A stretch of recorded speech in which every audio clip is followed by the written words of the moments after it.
내일 윤석열 대통령 탄핵 심판 최종 변론이 열립니다. 윤 대통령과 국회 측은 마지막 변론 전략을 짜며 최후 진술을 준비하고 있습니다. 헌법재판소에 나가 있는 법조팀 취재기자 연결합니다. 김영수, 이경국 기자 자세히 전해주시죠. 네, 헌법재판소에서 윤석열 대통령 탄핵 심판 관련 소식 전해드리겠습니다. 내일 11차 변론, 그러니까 최종 변론 기일이 오후 2시에 시작됩니다. 국회에서 탄핵소추안이 가결된 지 73일 만에 마지막 변론이 열리는 겁니다. 우선 내일은 일단 증인신문은 별도로 진행되지 않습니다. 청구인인 국회 측과 피청구인인 윤 대통령 측이 2시간 동안 마지막 종합변론을 진행하고요. 이후에는 당사자인 소추위원 정청래 국회 법제사법위원장 그리고 윤 대통령이 시간 제한 없이 최종 진술을 하고 변론이 마무리됩니다. 지금 준비 상황을 좀 짚어보겠습니다. 국회 측은 좀 어떻습니까?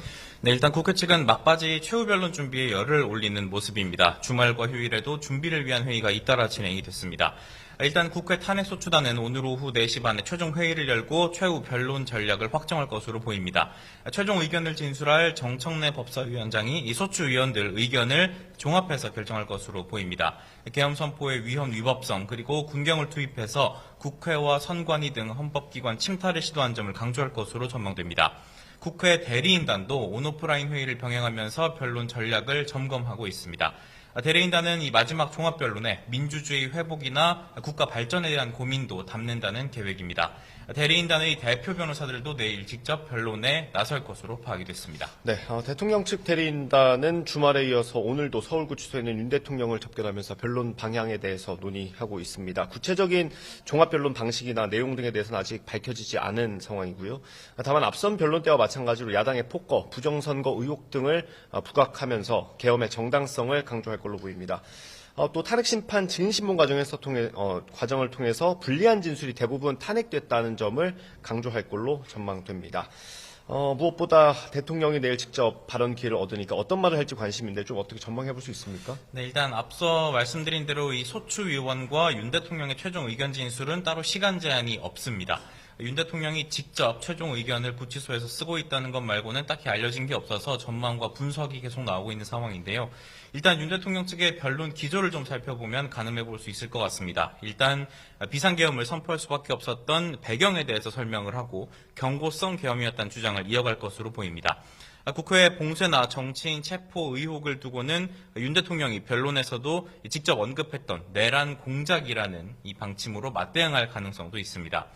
또 계엄으로 인한 사회적 혼란에 대해서 사과하는 대국민 메시지나 또 기각에 대비한 국정운영 구상이 담길 수 있다는 전망도 나오고 있는데요. 일각에서 임기 단축 개헌을 제안하는 내용이 담길 수 있다는 분석도 나왔는데 대통령 측은 탄핵을 면하기 위해서 조건부로 무엇을 하겠다는 것은 대통령의 방식이 아니라면서 강하게 부인한 바가 있습니다. 네, 이제 최종 변론이 하루를 앞두고 있고 선고 시점에 대해서 많이 관심이 쏠리고 있습니다. 노무현, 박근혜 전 대통령 사례가 많이 언급되고 있죠. 최후 변론 이후 각각 14일, 11일이 걸렸는데요.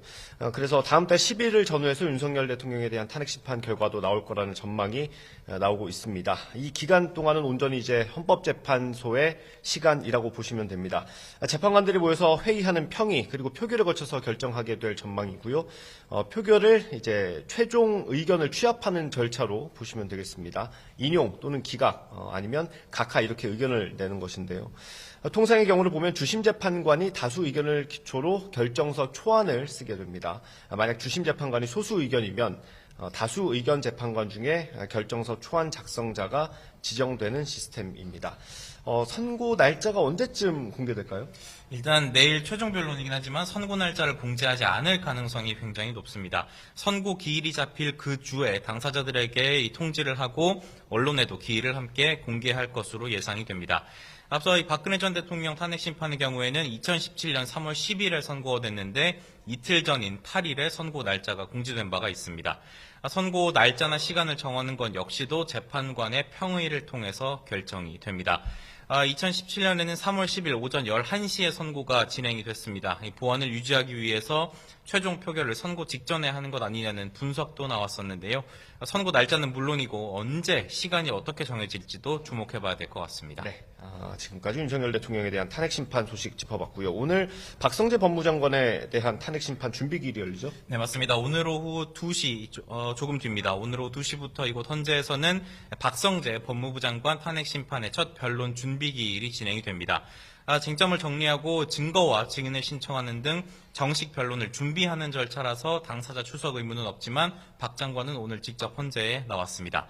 앞서 국회는 지난해 12월 박 장관이 계엄 선포 전 국무회의에 참석해서 의사결정에 관여했다는 등의 이유로 탄핵 소추를 의결했습니다. 변론 절차가 시작이 되지 않자 박 장관 측은 잇따라서 빠른 절차 진행을 요구하기도 했습니다.